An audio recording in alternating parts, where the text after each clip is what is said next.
کچھ لوگ سمجھتے ہیں کہ یہ بے پردگی یہ ترقی ہے، یہ ماڈرنزم ہے۔ ایسا نہیں ہے، یہ جہالت تھی۔ کعبۃ اللہ کا طواف برہنہ کیا جاتا تھا، تو برہنگی یہ جدت نہیں ہے، یہ قدامت ہے، یہ ترقی نہیں ہے، یہ جہالت ہے۔ اس سے اسلام نے نکالا ہے، اور پردے کی طرف اسلام انسانیت کو لے کر کے آیا ہے۔ کان رسول اللہ صلی اللہ علیہ وآلہ وسلم اشد حیاء من اظراف خدرہا، کمواری لڑکی پردے میں لپٹی ہوئی جس طرح حیادار ہوتی ہے، حضور اس سے بھی زیادہ حیادار تھے۔ تو یہ ہمارا دین ہے، لیکن مغرب اور لادینی قوتیں جانتی ہیں کہ پردہ اسلام کا شعار ہے، اور انہوں نے پہلے اس کو کمزور اس طرح کیا، جس طرح ایک رواج کسی نے کہا، بعض بڑے بڑے چینلز کے اوپر بیٹھ کے نام نہاد مفکرین کہتے ہیں یہ عرب کلچر تھا۔ عرب کلچر تو برہنگی تھا، عرب کلچر تو برہنہ طواف کرنے کا تھا، گھروں پہ جھنڈے بدکار خواتین کے چھتوں کے اوپر عرب میں لگتے تھے۔ تو یہ پردے کا تصور کلچر نہیں ہے، بلکہ یہ سنت زہرا سلام اللہ علیہا۔ اللہ کے محبوب نے فرمایا ہر دین کی کوئی الگ شناخت ہوتی ہے، الگ پہچان ہوتی ہے، ہر دین کا ایک الگ نشان ہوتا ہے۔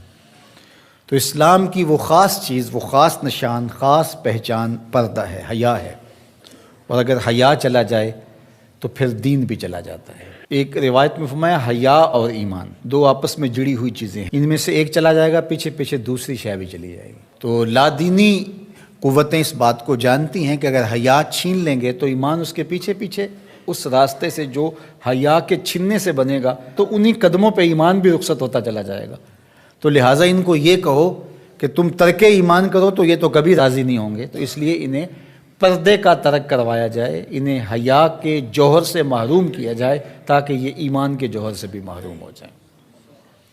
تو پھر انہوں نے کئی رنگ تراشے، کبھی کہا کہ نظر کا پردہ ہے، کبھی کہا کہ پردہ تو انسان کے دل میں ہوتا ہے۔ تو مجھے بتاؤ، آج کا شخص جو شہوتوں سے لتھڑا ہوا ہے، جہاں شہوات کی گندی ہوائیں چل رہی ہیں، اس ماحول کے اندر اگر کوئی یہ بات کہے تو کتنی عجیب ہے، جس ماحول میں تقدس کی باد صبا چلتی تھی اور وحی اترتی تھی، اور جبریل کو وحی لے کر کے آتے صحابہ نے دیکھا تھا، اور قرآن اترتا تھا، اور قرآن پڑھانے والے سکھانے والے خود صاحب قرآن تھے، وہ صحابہ، ان کو جب پردے کا حکم دیا گیا اور ان کو نظریں نیچی رکھنے کا حکم دیا گیا، تو میں اور آپ کون ہوتے ہیں؟ جب ابو بکر و عمر کو کہا گیا کہ نگاہوں کو نیچا رکھنا، جب عثمان و علی سے کہا گیا کہ نگاہوں کو نیچا رکھنا، جب سیدہ عائشہ، حضرت ام سلمہ، حضرت میمونہ، حضرت زینب، سیدہ فاطمہ تو زہرا سے کہا گیا کہ تم اپنے پردے کی حفاظت کرنا،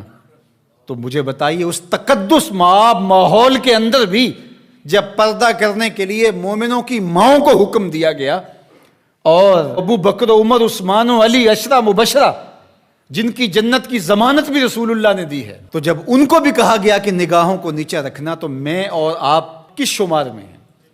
تو یہ ایک نفس کی کہانی ہے جو ہم گھڑ کے بیٹھ گئے، کہا کوئی بات نہیں جی، پردہ تو دل کا ہوتا ہے۔ بحالت مجبوری خواتین کو گھر سے نکلنا پڑتا ہے، لیکن اس میں بھی اس کو تاکید کی گئی کہ تیرا پردہ کسی صورت کے اندر بھی ختم نہیں ہونا چاہیے۔ میں خراج پیش کرنا چاہتا تھا یہاں ہماری ہمسائیگی کے اندر اس خاتون کو، جس نے اللہ اکبر کا نعرہ لگا کر کے بتلایا کہ یہ امت ابھی بھانج نہیں ہوئی، اس امت میں آج بھی بیٹیاں موجود ہیں جو اپنی آبرو پر پہرا دے سکتی ہیں، اور یہ حالات بتاتے ہیں کہ یہ امت مرنے کے لیے نہیں، قیامت تک قائم رہنے کے لیے پیدا ہوئی ہے انشاءاللہ۔ اس دبی ہوئی راکھ میں چنگاریاں موجود ہیں، جو وقت آیا تو شعلہ جوالہ بھی بن جائیں گے انشاءاللہ العزیز۔ اقبال نے ایک بات کہی تھی، اگر پندے ز درویش پذیری، ہزار امت بمیرت تو نہ میری، بطول باش و پنہا شو ازیں اثر کہ در آغوش شبیر بگیری۔ اقبال کہتا ہے اس فقیر کی ایک بات مان لے، ساری امتیں مر جائیں گی، امت مسلمہ تجھے زوال نہیں آئے گا، اور وہ کیا؟ بطول باش، بطول بن جا اور زمانے کی نظروں سے پوشیدہ ہو جا، پھر تیری آغوش میں بھی حسین ابن علی جیسے بیٹے جنم لیا کریں گے، ان کے جانشین تیری گود میں بھی پیدا ہوں گے۔ تو اس لیے پردہ ہماری شناخت ہے۔ آج جو کہتی ہیں جناب پردہ پردہ، یہ کیا ہے؟ یہ تو کٹھ ملا کی اصطلاح ہے۔ کچھ بولتی ہے جناب یہ دقیانوسیت ہے، کوئی کہتی ہے یہ زمانہ قدیم کی کہانیاں ہیں۔ جب قبر میں اتریں گے تو اس وقت مرد کے لیے 3 چادریں، عورت کے لیے اسلام نے پھر بھی 5 چادریں رکھی ہیں اس وقت. اس کا کفن بھی الگ رکھا ہے اس لیے کہ وہ پردے کی چیز ہے.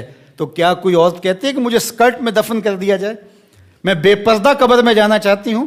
اس وقت تو سب کہتے ہیں تنیاں بھی باندھ دی جائیں، اس وقت محارم قریب آ جائیں جو لحاظ میں اتاریں. تو اگر زندگی کے بعد بھی پردے میں لپٹ کے جانا ہے تو